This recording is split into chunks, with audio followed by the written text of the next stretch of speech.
Photoshop CC version တစ်တွေမှာအရင်တုန်းကလိုမျိုး save as သုံးပြီးတော့ save လုပ်ပြင်မဲ့ JPEG တို့ PNG တို့စတဲ့ format တွေကိုရှာလို့မတွေ့တော့တဲ့အခက်အခဲကြုံနေပါသလားဒါဆိုလို့ရှိရင်ဒီဗီဒီယိုလေးကအထောက်အကူဖြစ်ပါလိမ့်မယ်မင်္ဂလာပါ Digital Office 360ကနေကြိုဆိုပါရစေအရင်တုန်းကဆိုလို့ရှိရင်ကျွန်တော်တို့ Photoshop နဲ့ file တွေကို save လုပ်ကြတဲ့အခါမှာ Save as option ရဲ့ shortcut ဖြစ်တဲ့ Shift Ctrl S ကိုနှိပ်လိုက်တာနဲ့ Format option မှာ PSD အပြင် JPEG တို့ PNG တို့ကိုပါစိတ်ကြိုက်ရွေးပြီးတော့ save လုပ်လို့ရပါတယ်ဒါပေမဲ့2021မေလမှာထွက်လာတဲ့ Photoshop CC version 22.4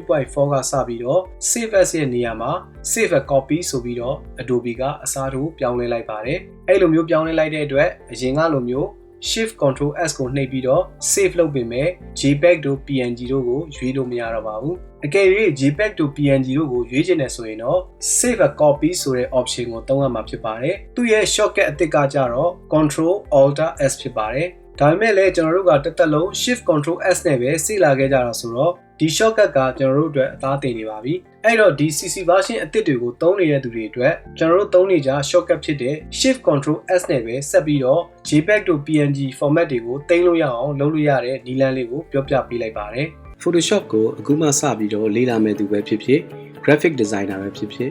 ဓာတ်ပုံဆရာပဲဖြစ်ဖြစ်ဒီသင်တန်းကမိတ်ဆွေတို့အတွက်ဖြစ်ပါတယ်ဒီသင်တန်းမှာပါဝင်တဲ့သင်ခန်းစာတွေက Photoshop ကိုအခြေခံကနေစပြီးတော့လုပ်ငန်းခွင်ဝင်နိုင်တဲ့အထိအကောင်းဆုံးပြင်ဆင်ထားပါတယ်။ကဲဒါဆိုရင်တော့𝗓𝗗𝗶𝗴𝗶 Photoshop သင်တန်းလေးကိုအခုချက်ချင်းပဲစရင်းသွင်းလိုက်ပါ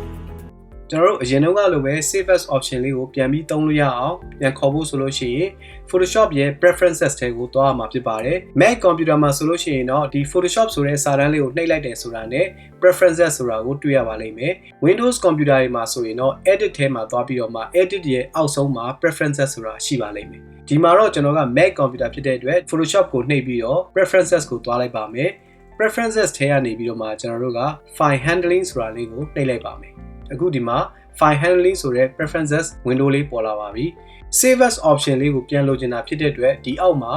enable legacy save as ဆိုတဲ့ option လေးကိုအမှန်ချစ်ပေးဖို့လိုပါတယ်အဲ့လိုမျိုးအမှန်ချစ်ပေးမယ်ဆိုလို့ရှိရင် window box လေးတစ်ခုပေါ်လာပါလိမ့်မယ်အဲ့ဒီ box လေးကိုကျွန်တော်တို့က don't show it again ဆိုတဲ့ option လေးကို check လုပ်ပြီးတော့ okay လုပ်ပေးလိုက်ပါပြီးသွားရင်တော့ကျွန်တော်တို့ကဒီမှာ okay နဲ့ထွက်လိုက်ပါမယ်